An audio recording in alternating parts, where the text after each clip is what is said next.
Welcome to 360 Tamil. இன்னைக்கு இந்த வீடியோல கிரைம் பேட்ரோல்ல இருக்க ஒரு பர்டிகுலர் எபிசோடோட கதையை பத்தி தான் பார்க்க போறோம். இந்த கதை ஹிந்தில மட்டும் தான் இருக்கு, தமிழ்ல இல்லன்னு நினைக்கிறேன். இந்த கதை ரொம்ப வித்தியாசமா இருக்கும். ஆக்சுவலா பெண்களுக்காக ஒரு ஹெல்ப் லைனை கிரியேட் பண்றாங்க. கிரியேட் பண்ற அந்த நிமிஷமே ஒரு பொண்ணு கிட்ட இருந்து கால் வருது. அந்த பொண்ணு நான் தற்கொலை பண்ணிக்க போறேன்னு சொல்றாங்க. ஏன் எதுக்குன்னு கேட்கறதுக்குள்ளேயே கால் கட் ஆயிருது. எதுக்காக அந்த பொண்ணு அப்படி சொன்னாங்க, அந்த பொண்ணுக்கு என்ன பிரச்சனைன்றதை இன்ஸ்பெக்டர் கண்டுபிடிச்சாரா இல்லையான்னு சொல்றது தான் கதையா இருக்கும். ரொம்பவே சூப்பரா இருக்கும். நீங்க எதிர்பார்க்காத நிறைய ட்விஸ்ட் அண்ட் டர்ன்ஸ்லாம் இந்த கதையில வச்சிருப்பாங்க. கண்டிப்பா உங்களுக்கு பிடிக்கும்னு நம்புறேன்.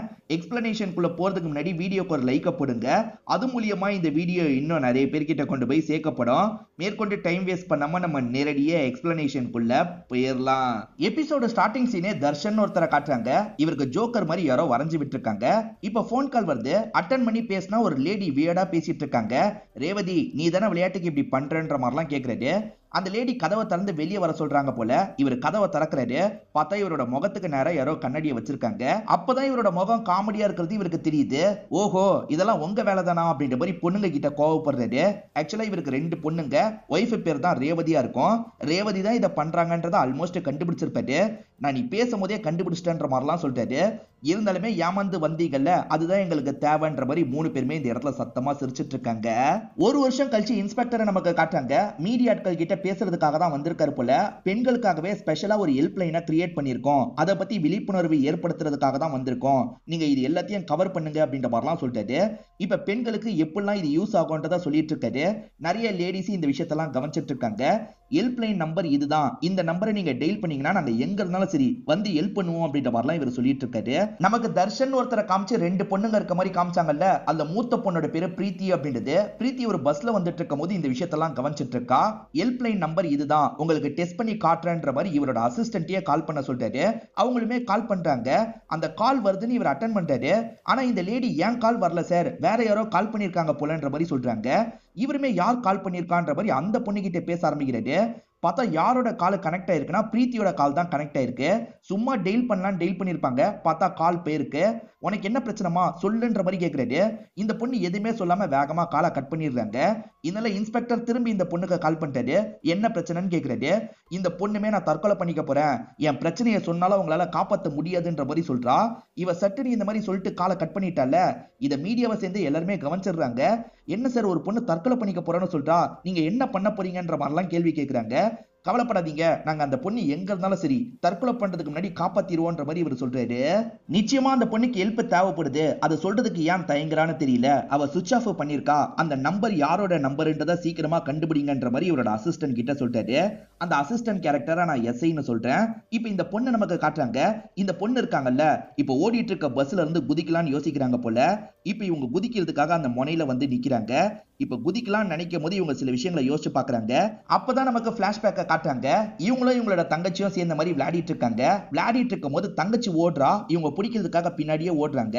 அந்த சமயம் அப்பா இருக்காருல, போன்ல யார்கிட்டயோ சீரியஸா பேசிக்கிட்டே வந்துட்டு இருக்காரு. தெரியாதனமா இவங்க இடிச்சதுல போனு கீழே விழுந்து உடஞ்சு போயிருது. அப்ப கூட சரி, அப்பா பொண்ணு மேல பயங்கரமாலாம் கோவப்பட மாட்டாரு, பார்த்து வரலாம்ல அப்படின்ற மாதிரி சொல்லிட்டு இருக்காரு. அப்பாவோட அம்மா உயிரோட இருக்காங்க போல. அந்த பாட்டி பயங்கரமா பேத்தி மேல கோவப்படுறாங்க. இப்படிதான் விளையாடுவீங்களான்ற மாதிரிலாம் திட்டுறாங்க. ஏமா இந்த அளவுக்கு திட்டுறீங்க, சின்ன பொண்ணுங்க தானே விடுங்கன்ற மாதிரி இவர் தான் சமாதானம்லாம் பத்திட்டு இருக்காரு. இந்த தர்ஷனை பொறுத்த வரைக்கும் ஒரு தம்பி இருப்பாரு. இவ்வளவு நாள் தனியா தான் இருந்திருப்பாரு. கொஞ்ச நாள் மட்டும் உங்க கூட சேர்ந்து இருக்கலாம்னு வந்திருக்கன்ற மாதிரி வீட்டுக்கு வராரு. இது எல்லாத்தையும் இவங்க யோசிச்சு பார்த்துட்டு இருக்காங்க. யோசிச்சுக்கிட்டே இவங்களுமே பஸ்ஸை விட்டு குதிக்கலாம்னு நினைக்கிறாங்க. அதுக்குள்ள இந்த விஷயத்த கண்டக்டர் பார்த்துடுறாரு. என்னமா பண்ணிட்டு இருக்க, நீ முதல்ல பஸ்ஸுக்குள்ள போன்ற மாதிரி சொல்லிட்டாரு. இவங்க குதிக்க நினைக்கிறதுலாம் அவருக்கு தெரியல, அவங்க தெரியாம விழ போனாங்கன்னு நினைக்கிறாரு. இவங்களுமே இப்ப அமைதியா போய் சீட்ல உட்காந்துடுறாங்க. அந்த நம்பரை பத்தி விசாரிச்சிருப்பாரு. சார் அது பொண்ணு பேர்ல இல்ல சார், ஒரு பெரியவர் பேர்ல தான் இருக்குன்ற மாதிரி எஸ்ஐ சொல்லிட்டு இருக்காரு. சரி, அந்த பெரியவரை பார்த்து விசாரி, அந்த பெரியவரோட ப்ரூஃப் வச்சு கூட இந்த பொண்ணு வாங்கியிருக்க வாய்ப்பு இருக்குன்னு சொல்லிட்டாரு. இந்த பிரீத்திக்கு என்ன பிரச்சனை அப்படின்றத தெளிவா நமக்கு காட்ட மாட்டாங்க. நடுவுல கிளிப்பிங்ஸ் தான் காட்டுவாங்க. அப்பா நெஞ்சு வலியில இறந்து போயிருக்காரு போல. அவர் இறந்து போனதுக்கு அப்புறம் தான் பிரச்சனை ஆரம்பிச்சது அப்படின்ற மாதிரிலாம் இந்த பொண்ணு இவளுக்குள்ளேயோ சொல்லி ஃபீல் பண்ணிட்டு இருக்கா. இப்ப எஸ்ஐ இருக்கார்ல, அந்த வீட்டை செக் பண்ணலான்னு வராரு. வீடு பூட்டி இருக்கு. இங்க இருந்தவங்க எங்கன்ற மாதிரிலாம் பக்கத்துல விசாரிக்கிறாரு. சரி, அவங்க சென்னையை சேர்ந்தவங்க, சென்னைக்கே போயிட்டாங்கன்ற மாதிரி சொல்லிட்டாரு. அவரோட நம்பர் கிடைக்குமான்ற மாதிரி இவரும் நம்பரை வாங்கிடுறாரு. அவருக்கு கால் பண்ணி பேசலான்ற மாதிரி கால் பண்ணி பேசுறாரு. சார் இது உங்க நம்பர் தானே அப்படின்ற மாதிரி கேக்குறாங்க. இல்ல சார், அது ஏன் நம்பர் இல்லன்ற மாதிரி சொல்லிட்டாரு. சார் அதுதான் சார் ஒரு பொண்ணு யூஸ் பண்ணிட்டு இருக்கா, அந்த பொண்ணு கிட்ட எப்படி போச்சுன்னு உங்களுக்கு தெரியுமான்ற மாதிரி கேட்கிறாரு. இவரும் யோசிச்சு பாக்குறாரு. சார் ஒரு வருஷம் இருக்கும் சார், அதுக்கு முன்னாடி ஃபங்க்ஷனுக்காக அந்த இடத்துக்கு வந்தேன். அப்ப சின்ன பொண்ணுங்க தான் ப்ரூஃப் வேணும்ன்ற மாதிரி வாங்கினாங்க, அதை வச்சு சிம்மு வாங்க போறதா சொன்னாங்க, அப்படி அவங்க வாங்கியிருக்கலாம் அப்படின்ற மாதிரிலாம் சொல்லிட்டாரு. சோ அந்த மாதிரி தான் இந்த பொண்ணு சிம்ம வாங்கியிருக்கா போல. இந்த பிரீத்தி இருக்காங்கல்ல, போனை ஆன் பண்ணி இவங்க தங்கச்சி போட்டோவெல்லாம் பார்த்துட்டு இருக்காங்க. அப்படி பார்த்துட்டு இருக்கும் போது இவங்களுக்கு அது தெரிஞ்சிருது, அந்த பொண்ணு எந்த ரூட் வழியா போறான்றதை இவங்க கவனிக்கிறாங்க. இந்த ரூட் வழியா தான் போயிட்டு இருக்கா, எனக்கு தெரிஞ்ச அவ பப்ளிக் டிரான்ஸ்போர்ட்ல தான் போயிட்டு இருக்க வாய்ப்பு இருக்கு, எல்லா பஸ்ஸையும் செக் பண்ணணும் அப்படின்ற மாதிரி இவர் வேற ஒரு அசிஸ்டன்ட் கிட்ட சொல்லிட்டு இருக்காரு. சரி இப்ப வீடியோ கால் பண்ணலான்ற மாதிரி யோசிக்கிறாரு. இந்த பொண்ணுக்கு வீடியோ கால் பண்றாரு. இந்த பொண்ணுமே சட்டுன்னு அட்டன் பண்றாங்க. அப்ப இவர் இருக்கார்ல, இந்த பொண்ணு முகத்தை உடனே ஸ்கிரீன்ஷாட் எடுத்துடுறாரு. உனக்கு ஏதோ பிரச்சனைன்னு எனக்கு புரியுதுமா, நான் உனக்கு ஹெல்ப் பண்றேன், எந்த பிரச்சனையா இருந்தாலும் என்கிட்ட சொல்லுன்ற மாதிரிலாம் கேட்கிறாரு. ஆனா அந்த பொண்ணு சொல்றதுக்கு ரொம்ப பயப்படுறாங்க. அந்த அளவுக்கு சீரியஸான பிரச்சனைன்றதை இவர் புரிஞ்சுக்கிறாரு. தயவு செஞ்சு என்கிட்ட சொல்லுமான்ற மாதிரி திரும்ப திரும்ப கேட்கிறாரு. ஆனா இவங்க இந்த வாட்டி போனை சுவிட்ச் ஆஃப் பண்ணிடுறாங்க. இவ பேசிட்டு இருக்கும் போதே கட் பண்ணிட்டா, ஏதோ சீரியஸான பிரச்சனை போல. போட்டோ கிடைச்சிருச்சுல, இந்த போட்டோ வச்சு எல்லா இடத்துலயும் செக் பண்ணுங்க, அதே மாதிரி இந்த போட்டோல இருக்க பொண்ணை தெரியுமான்ற மாதிரி எல்லார்கிட்டயும் விசாரிங்கன்ற மாதிரி சொல்றாரு. இப்ப எஸ்ஐயும் ஒரு போன் கடைக்கு வந்துடுறாரு. இங்கதான் அந்த சிம்மு வாங்கப்பட்டிருக்கின்றதுனால தான் இந்த இடத்துக்கு வந்திருக்காரு. இப்ப பிரீத்தி போட்டோவை காட்டுறாரு. இந்த பொண்ணு தான் வாங்கினாலான்ற மாதிரி கேட்கிறாரு. ஆமா சார், ஒரு 10 மாசத்துக்கு முன்னாடி சிம்மு வாங்கின மாதிரி ஞாபகம்ன்ற மாதிரி இவரும் சொல்றாரு. சரி அந்த பொண்ணு இங்கே தானே இருக்கா, வீடு எங்கன்னு தெரியுமான்ற மாதிரிலாம் இவர் கேட்கிறாரு. இந்த பிரீத்தியை பத்தி தெரிஞ்சா எங்களுக்கு இன்ஃபார்ம் பண்ணுங்க, நியூஸ்லயே வருது. இதை ஒரு மினிஸ்டர் பாக்குற மாதிரி காட்டுறாங்க. நிறைய பொண்ணுங்க பார்த்துட்டு இருக்காங்க. அதே மாதிரி ஒரு ஆன்டி பாக்குறாங்க. அந்த ஆன்டிக்கு இந்த பொண்ணை தெரியும் போல. எனக்கு அந்த பொண்ணை பத்தி தெரியும்ன்ற மாதிரி இவங்க போலீஸ் ஸ்டேஷனுக்கு கால் பண்ணி சொல்றாங்க. இப்ப எஸ்ஐ இருக்கார்ல, அந்த பொண்ணோட வீட்டை பத்தி இப்பதான் சார் தெரிஞ்சது, நான் அந்த இடத்துல தான் செக் பண்றதுக்காக போயிட்டு இருக்கேன்ற மாதிரி சொல்லிட்டாரு. சரி சீக்கிரமா எனக்கு தகவலை கொடுன்ற மாதிரி இவரும் சொல்லிட்டாரு. அப்ப வேற ஒரு அசிஸ்டன்ட் இருக்கார்ல, சார் ஒரு லேடிக்கு அந்த பொண்ணை பத்தி தெரியுமா, இந்த இடத்துக்கு வர சொல்லியிருக்கன்ற மாதிரி சொல்றாரு. இந்த பிரீத்தியை ஒரு நபர் எட்டி எட்டி பார்த்துட்டு இருக்காரு. நியூஸை ஒரு போன் மூலியமா பார்த்திருக்காரு போல, அதனால தான் இந்த பொண்ணு எட்டி எட்டி பாக்குறாரு. எதுக்கு இவன் எட்டி எட்டி பாக்குறான்ற மாதிரி இந்த பொண்ணு யோசிக்கிறாங்க. இப்ப போலீஸுங்க இருக்காங்கல்ல, வர வண்டியெல்லாம் செக் பண்றாங்க. அந்த பொண்ணை எப்படியாவது கண்டுபிடிக்கணும்ன்ற மாதிரி நினைச்சிட்டு இருக்காங்க. அந்த பொண்ணு எனக்கு தெரியும்னு ஒரு ஆன்டி சொன்னாங்கல்ல, இவங்க ஒரு ஸ்கூல்ல பிரின்சிபலா இருக்காங்க, அந்த ஸ்கூல்ல தான் அந்த பொண்ணு படிப்பா, அப்படிதான் எனக்கு தெரியும்ன்ற மாதிரி சொல்றாங்க. ஃபேமிலியை பத்தி தெரியுமான்ற மாதிரி இன்ஸ்பெக்டர் கேட்கிறாரு. அந்த பொண்ணோட அப்பா ஹார்ட் அட்டாக்ல இறந்து போயிட்டாரு சார், அம்மாவோட ஃபேமிலி கூட சேர்ந்த மாதிரி தான் இந்த பொண்ணு இருக்கா, இந்த பொண்ணுக்கு ஒரு தங்கச்சியும் இருக்கான்ற மாதிரிலாம் இவங்க சொல்லிட்டு இருக்காங்க. இப்ப எஸ்ஐயும் அட்ரஸை கண்டுபிடிச்சு அந்த வீட்டுக்கு வந்துடுறாரு. கதவை தட்டுறாரு, ரெஸ்பான்ஸே யாரும் பண்ண மாட்டாங்க. அப்பதான் கதவு திறந்திருக்குன்றது இவருக்கு தெரியுது. சரி உள்ள போய் பார்க்கலான்னு உள்ள வராரு. உள்ள பார்த்தா அந்த பொண்ணோட அம்மா இருக்காங்கல்ல, அந்த இடத்துல இறந்து போயிருக்காங்க. இதை பார்க்குற இவர் பயங்கரமா ஷாக் ஆயிருந்தாரு. பக்கத்து வீட்டை சேர்ந்தவங்க எல்லாம் கூப்பிட்டு பேச ஆரம்பிக்கிறது. சரி இந்த ரேவதி ஒரு வருஷமா தான் இந்த இடத்துல இருந்துட்டு இருக்காங்க. ஆக்சுவலா ஹஸ்பண்ட் இறந்து போயிட்டாரு, அதுக்கப்புறம் 2 பொண்ணுங்களை கூட்டிட்டு தான் இந்த இடத்துக்கு வந்தாங்க அப்படின்ற மாதிரிலாம் இவர் சொல்லிட்டு இருக்காரு. இது அவங்களோட அப்பா வீடு அப்படின்ற மாதிரி சொல்லிட்டாரு. ஆக்சுவலா அப்பாவும் ஃபேமிலியை சேர்ந்தவங்களும் காலையில ஃபங்க்ஷனுக்காக வெளியே போயிருப்பாங்க. 3 பேர் மட்டும்தான் வீட்டுல இருந்திருப்பாங்க. அதாவது அம்மா அவங்களோட 2 பொண்ணுங்க தான் இருந்திருப்பாங்க. இதெல்லாம் இவர் கவனிச்சிருப்பாரு. 2 பொண்ணுங்களா, அப்ப ஒரு பொண்ணு இல்லையா, இன்னொன்னு பொண்ணு வீட்டுல தானே இருக்கணும், அவ எங்கன்ற மாதிரி கேட்கிறாரு. தெரியல சார் அப்படின்ற மாதிரி ஆளுங்க சொல்றாங்க. ஒருவேளை அம்மாவை கொலை பண்ணவங்க அந்த சின்ன பொண்ணை ஏதாவது பண்ணிருக்க வாய்ப்பு இருக்குன்னு யோசிக்கிறாரு. இப்ப எஸ்ஐஓ இன்ஸ்பெக்டருக்கு கால் பண்ணி இந்த தகவலை சொல்லிட்டாரு. இன்ஸ்பெக்டர் கேட்டு ஷாக் ஆயிடுறாரு. அம்மா கொல்லப்பட்டிருக்காங்க, சின்ன பொண்ணு மிஸ் ஆவறாளா, அப்ப இந்த கேஸ்ல ஏதோ பெரிய விஷயம் இருக்கு போல, அந்த பெரிய பொண்ணு கிட்ட இருந்து தான் எல்லாத்தையும் நம்ம தெரிஞ்சுக்கணும். அதுக்கு முன்னாடி அம்மா எதுக்காக இந்த வீட்டுக்கு வந்தாங்க, அந்த வீட்டுல என்ன பிரச்சனைன்றதை கொஞ்சம் விசாரிங்கன்ற மாதிரி சொல்லிட்டாரு. எஸ்ஐயும் சரின்ற மாதிரிலாம் ஏத்துக்கிட்டு காலை கட் பண்றாரு. இப்ப பிரீத்தி என்ன நடந்ததுன்றதை யோசிச்சு பாக்குற மாதிரி நமக்கு காட்டுறாங்க. ஆக்சுவலா அப்பா ஹார்ட் அட்டாக்ல இறந்து போயிருப்பாரு. ஃபேமிலியில இருக்க எல்லாருமே பயங்கரமா ஃபீல் பண்ணிட்டு இருக்காங்க. ஆக்சுவலா பாட்டிக்கு இந்த அம்மாவையும் சரி 2 பொண்ணுங்களையும் சரி சுத்தமா பிடிக்கவே பிடிக்காது. என் பையன் இறந்து போனதுக்கு நீங்க தான் காரணம், இதுக்கப்புறம் இந்த வீட்டுல நீங்க இருக்கவே கூடாது, இங்க இருந்து கிளம்புங்க அப்படின்ற மாதிரி 3 பேரையும் வெளியே பிடிச்சு தள்ளி விடுறாங்க. அதுக்கப்புறம் தான் இவங்க அப்பா வீட்டுக்கு போயிருக்காங்க போல. அதுக்கப்புறம் தான் பிரச்சனை ஆரம்பிச்சதுன்ற மாதிரிலாம் இவங்க யோசிச்சு ஃபீல் பண்றாங்க. இப்ப கண்டக்டர் இருக்காருல்ல, சாப்பிடுறவங்க சாப்பிட்டு வாங்கன்ற மாதிரிலாம் சொல்லிட்டு இந்த பொண்ணுமே இறங்கிடுறா. அங்க ஒருத்தர் இளநியெல்லாம் வெட்டிட்டு இருக்காரு. அறுவலை வச்சு தானே வெட்டிட்டு இருக்காரு, பேசாம அதை வச்சு நம்மளே காலி பண்ணிக்கலாமான்ற மாதிரிலாம் இந்த பொண்ணு யோசிக்கிறா. தங்கச்சி போட்டோவை பார்க்கலான்ற மாதிரி போனை ஆன் பண்றா. அப்பதான் இவளை பத்தி நியூஸ் ஓடிட்டு இருக்கிறது இந்த பொண்ணுக்கு தெரிய வருது. இப்ப டீச்சர் மேற்கொண்டு நடந்த விஷயத்த சொல்றத நமக்கு காட்டுறாங்க. இந்த பிரீத்தியை பொறுத்த வரைக்கும் படிப்புல ரொம்ப ஸ்ட்ராங்கான பொண்ணா இருப்பா. இவளுக்கு அவார்டு தரதுக்காக ஒருத்தர் வந்திருப்பாரு. அவார்டு கூட கிஃப்ட் மாதிரி ஒரு டேபையும் தந்திருப்பாங்க. பிரசன்ட்ல பிரீத்தி ஒரு டேபை யூஸ் பண்றால, இவளுக்கு கிஃப்டா தான் அது கிடைச்சிருக்கும் போல. பிரீத்திக்கு ஸ்கூல்ல யார் கூடயாவது பிரச்சனையா, அந்த மாதிரி ஏதாவது கவனிச்சிங்களா, அந்த மாதிரி ஏதாவது சொன்னா யூஸ்ஃபுல்லா இருக்கும்ன்ற மாதிரி சொல்லிட்டாரு. சார் ஒரே ஒரு நாள் ஒரு விஷயத்தை கவனிச்சன்ற மாதிரி இவங்க சொல்ல ஆரம்பிக்கிறாங்க. பிரீத்தி இருக்காங்கல்ல, ஒரு பொண்ணு கூட பயங்கரமா சண்டை போடுறாங்க. எப்படி எப்படிடி நீ அப்படி சொல்லுவன்ற மாதிரி தான் சண்டை போட்டுட்டு இருக்காங்க. டீச்சரும் எதுக்காக சண்டை போடுறீங்க, நிறுத்துங்கன்ற மாதிரி 2 பேருக்கும் வார்னிங் கொடுத்திருப்பாங்க. அந்த அளவுக்கு கோவப்பட்டா ஏன் எதுக்குன்னு எனக்கு தெரியலன்னு சொல்றாங்க. இப்ப பிரீத்தி தங்கச்சி போட்டோவை பார்த்துட்டு இருக்காங்க. இவரும் திரும்பி ட்ரை பண்ணி பார்க்கலாம்னு சும்மா ட்ரை பண்ணிட்டாரு. பார்த்தா லைன் கிடைச்சிருது. இவர் கால் வருதுன்னு தெரிஞ்சோன்னா பிரீத்தி இருக்காங்கல்ல, காலை கட் பண்ணிக்கிட்டே இருந்துட்டு இருக்காங்க. அவர் என்ன பண்றாருன்னா இவங்களுக்கு மெசேஜ் அனுப்புறாரு. பிரீத்தி, நீ ஓடுறதுனால எதுவுமே நடக்காது, உன்னை பத்தி விசாரிச்சுட்டு இருக்கோம், எந்த ப்ராப்ளம்னாலும் நாங்க ஹெல்ப் பண்றோம், புரிஞ்சுக்கோன்ற மாதிரிலாம் சொல்லிட்டாரு. இந்த பொண்ணு கண்டுக்க மாட்டாங்க. உடனே போன் ஆஃப் பண்ணும் அப்படின்ற மாதிரி ஆஃப் பண்ணிடுறாங்க. இன்ஸ்பெக்டர் கூடிய ஒரு அசிஸ்டன்ட் இருக்கார்ல, இவர் வேற மாதிரி யோசிக்கிறாரு. அது என்னன்னா அம்மாவை இந்த பொண்ணு தான் சார் கொலையே பண்ணிருக்கா, நம்மளை டைவர்ட் பண்றதுக்காக அவ மாட்டிட்டு இருக்க மாதிரிலாம் நம்மளை ஏமாத்திட்டு இருக்கா, அம்மாவை தெரியாதனமா சண்டையில கொலை பண்ணிருக்கா போல, அதுல இருந்து தப்பிக்கிறதுக்காக இந்த டிராமாவை பண்ணிட்டு இருக்கான்ற மாதிரி சொல்லிட்டாரு. இல்லையா, எனக்கு அப்படி தோணலன்னு இன்ஸ்பெக்டர் சொல்றாரு. இப்ப தர்ஷன் அம்மாவை நமக்கு காட்டுறாங்க. தர்ஷன் தம்பி இருக்கார்ல, அம்மா பிரீத்தியை பத்தி என்னென்னமோ சொல்லிட்டு இருக்காங்க பாருங்களேன் அப்படின்ற மாதிரி நியூஸ் எல்லாம் அம்மா கிட்ட காட்டுறாரு. என்னடா இந்த மாதிரிலாம் சொல்லிட்டு இருக்காங்க அப்படின்ற மாதிரி அம்மாவும் இந்த இடத்துல ஷாக் ஆயிட்டு இருக்காங்க. இப்ப எஸ்ஐ இருக்கார்ல, இந்த வீட்டுல ரேவதிக்கு ஏதாவது பிரச்சனை இருந்ததான்னு கேக்குறாரு. இப்ப பக்கத்துல இருக்கவங்களும் சில விஷயங்களை சொல்ல ஆரம்பிக்கிறாங்க. ஹஸ்பண்ட் இறந்து போயிருப்பாரு, ஹஸ்பண்ட் இறந்து போனதுனால ஹஸ்பண்டோட அம்மா இருக்காங்கல்ல, இவங்க 3 பேரையும் வீட்டை விட்டு துரத்தி விட்டுருப்பாங்க. அதுக்கப்புறம் தான் சரி இந்த இடத்துக்கு வந்து அவங்க தங்க ஆரம்பிச்சாங்க. பிரீத்தியோட மாமாக்கு 2 பசங்க இருப்பாங்க. அந்த 2 பசங்க சேட்டை செய்யறதுனால பிரீத்தி லைட்டா அடிச்சிடுறாங்க. இத பாக்குற அந்த பசங்களோட அம்மா இருக்காங்கல்ல, என் பசங்க மேல நீ எப்படி கைய வைப்ப அப்படின்ற மாதிரி பிரீத்தியை போட்டு பயங்கரமா திட்டிட்டு இருக்காங்க. மாமா நீங்களே வந்து பாருங்க, உங்க பேத்திக்கு புத்திமதி சொல்லுங்கன்ற மாதிரிலாம் சொல்றாங்க. எதுக்காக இந்த மாதிரி பண்ண அப்படின்ற மாதிரி அவரும் கோவப்படுறாரு. இவங்க தங்க வந்தவங்கல்ல, அதனால தான் பயங்கரமா கோவப்பட்டு இருக்காங்க. அம்மாக்கு அதுக்கும் இந்த விஷயம் வருது. அம்மாவும் பொண்ணுகிட்ட கோவப்படுறாங்க. தங்க வந்த இடத்துல கொஞ்சம் அமைதியா இருன்ற மாதிரிலாம் சொல்றாங்க. ஃபேமிலிக்குள்ள இந்த மாதிரி சண்டை போட்டுக்கிட்டாங்கல்ல, அதை இவர் கவனிச்சிருப்பாரு. அதுதான் எஸ்ஐ கிட்ட சொல்லிட்டாரு. இப்ப இவங்க இருக்காங்கல்ல, தண்ணி குடிக்கிறதுக்காக ஒரு இடத்துக்கு வராங்க. அந்த கடையில நியூஸ் ஓடிட்டு இருக்கு. நியூஸ்ல இவங்கள பத்தி தான் சொல்லிட்டு இருக்காங்க. யார் பார்த்தாலும் தகவல் கொடுங்கன்னு சொல்றாங்க. இப்போ ஒருத்தர் பாக்குற மாதிரி திரும்புறாரு. இவங்க என்ன பண்றாங்கன்னா ஷாலை வச்சு முகத்தை மறைச்சுக்கிறாங்க, கிளம்புறாங்க. இன்ஸ்பெக்டர் என்ன சொல்றாருன்னா, நம்ம கிட்ட சொல்ல முடியாத நிலைமையில அந்த பொண்ணு மாட்டிட்டு இருக்கா, எப்படி மாட்டிட்டு இருக்கான்றது எனக்கு புரிய மாட்டேங்குது, அந்த பொண்ணை கண்டுபிடிச்சாதான் என்ன ப்ராப்ளம்ன்றது நமக்கு தெளிவா தெரியும்ன்ற மாதிரிலாம் அசிஸ்டன்ட் கிட்ட சொல்லிட்டாரு. எஸ்ஐ இருக்கார்ல, அந்த ஃபேமிலியை கண்டுபிடிச்சிடுறாரு. அந்த ஃபேமிலி ஃபங்க்ஷனுக்காக போனாங்கன்னு சொன்ன பாத்தீங்களா, அவங்கள தான் கண்டுபிடிச்சிடுறாரு. வீட்டுல நடந்திருக்க கொலையை பத்தி சொல்றாரு. உங்களுக்கு ஏதாவது தெரியுமான்னு கேக்குறாரு. இவங்களுமே சில விஷயங்களை சொல்ல ஆரம்பிக்கிறாங்க. அத்தையோட பையனை அடிச்சதுக்காக ஆள்ல சண்டை நடந்தது பாத்தீங்களா, அதுக்கப்புறம் அம்மா ரூமுக்கு கூட்டு வந்து அட்வைஸ் எல்லாம் பண்றாங்க. நீ இந்த மாதிரிலாம் இதுக்கப்புறம் பண்ணக்கூடாது, நம்ம கொஞ்சம் பொறுத்து தான் இந்த இடத்துல போனோம், முதல்ல உன்னோட அத்தை கிட்ட மன்னிப்பு கேளு அப்படின்ற மாதிரிலாம் சொல்றாங்க. வேற வழி இல்லாம இந்த பொண்ணும் மன்னிப்பு எல்லாம் கேட்டிருப்பா. இதுதான் சார் நடந்தது, எங்களுக்குள்ள பெருசா பிரச்சனை இல்லைன்னு சொல்றாங்க. இப்பதான் ரேவதி அப்பா சில விஷயங்களை சொல்றாரு. ரேவதியும் தர்ஷனும் வீட்டை எதிர்த்து தான் கல்யாணம் பண்ணிருப்பாங்க. இதனால தான் இவரும் பொண்ணை ஒதுக்கி வச்சிருப்பாரு. அதே மாதிரி தர்ஷனோட அம்மாக்கும் ரேவதியை சுத்தமா பிடிக்காம இருந்திருக்கும். ஹஸ்பண்ட் இறந்து போயிட்டாரு பாத்தீங்களா, அதுக்கப்புறம் எங்க போறதுன்னு தெரியாம பொண்ணுங்களை கூட்டிட்டு இவரோட வீட்டுக்கு வந்திருப்பாங்க. இவர் முதல்ல கோவம் தான் பட்டிருப்பாரு. ஆனா அவங்க ரொம்ப கஷ்டமான நிலைமையில இருக்காங்க. ப்ளீஸ் பா, என்ன சேர்த்துக்கோங்கப்பா, பொண்ணுங்களை படிக்க வைக்கிறது எப்படின்னு தெரியலன்ற மாதிரிலாம் புலம்பி இருப்பாங்க. சரி விடுமா, நீ இந்த இடத்துலயே இருன்ற மாதிரி இவர் சொல்லியிருப்பாரு.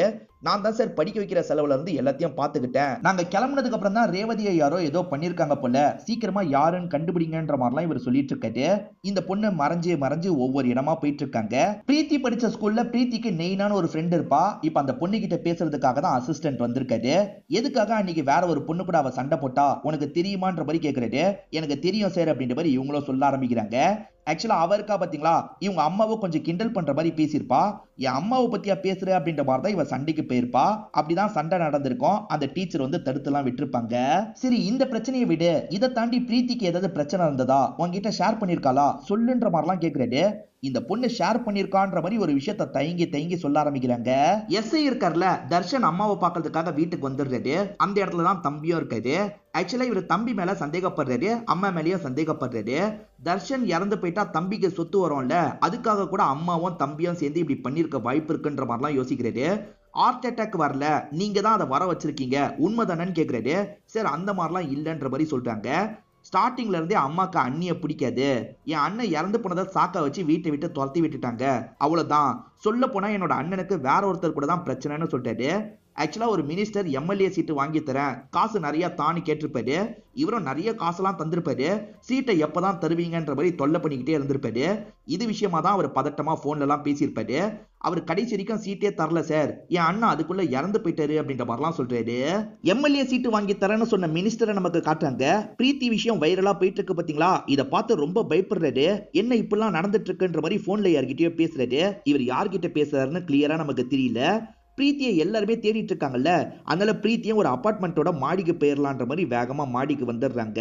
இப்ப பிரீத்திக்கு ஒரு பர்டிகுலர் நம்பர்ல இருந்து திரும்ப திரும்ப கால் வந்துட்டு இருக்கு. அந்த காலை பாக்குற இவங்க ரொம்ப பயப்படுறாங்க.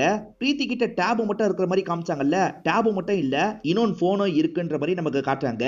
ஆக மொத்தத்துல பிரீத்தி 2 நம்பர் யூஸ் பண்ணிட்டு இருக்காங்க. பிரீத்தியோட ஃப்ரெண்டு தயங்கி தயங்கி ஏதோ சொல்ற மாதிரி காமிச்சாங்கல்ல, என்ன சொல்லிருப்பாங்கன்னா பிரீத்தியோட தாத்தா பிரீத்தியை அபியூஸ் பண்ணாரு, இத பத்தி பிரீத்தி தான் என்கிட்ட சொன்னான்ற மாதிரி சொல்லியிருப்பாங்க.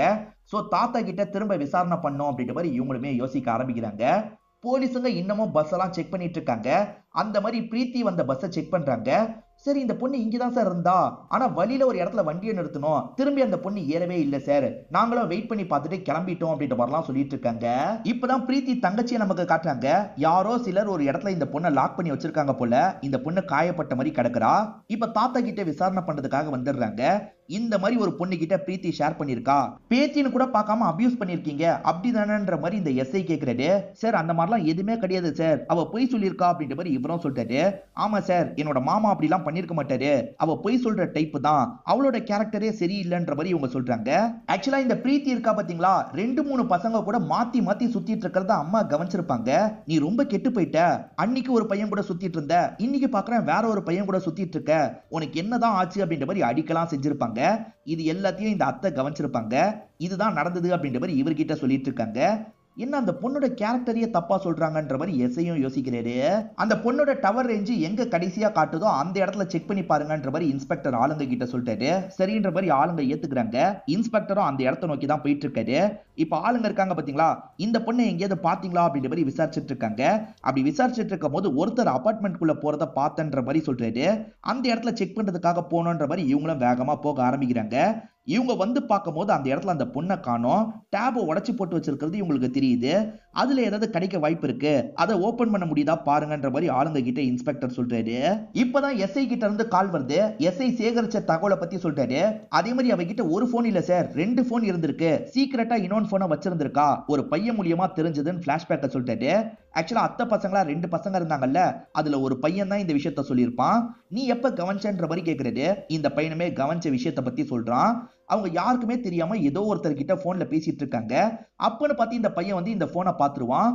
உங்ககிட்ட 2 போன் இருக்கான்னு கேக்குறான். ஆமான்ற மாதிரி இவங்களும் சொல்றாங்க. வீட்டுல யாருகிட்டயும் சொல்லாத, இந்த டேப் போய் கேம் விளையாடுன்ற மாதிரி அவங்க தந்திருப்பாங்க.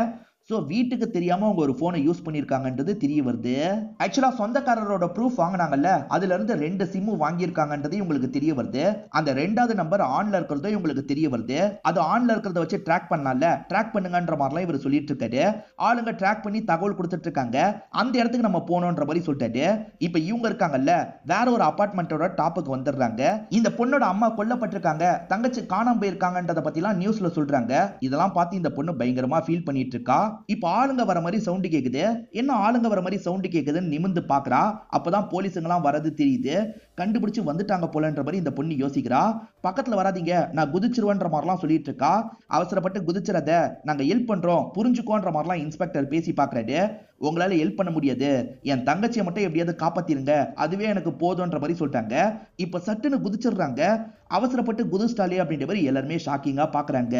அந்த பிரீத்தி குதிக்கிறதுக்கு கொஞ்ச நேரம் முன்னாடி கூட ஃப்ரெண்டு கிட்ட பேசி இருக்கிறது உங்களுக்கு தெரிய வருது. ஃப்ரெண்டு கிட்ட விசாரிக்கிறதுக்காக வந்துடுறாங்க. ஆக்சுவலா ஃப்ரெண்டுக்கு ஒரு சீக்ரெட் தெரியும் போல. நீ போலீஸ் கிட்ட சொல்லு, போலீஸ் பாத்துப்பாங்கன்ற மாதிரிலாம் ஃப்ரெண்டு சொல்லியிருப்பாங்க.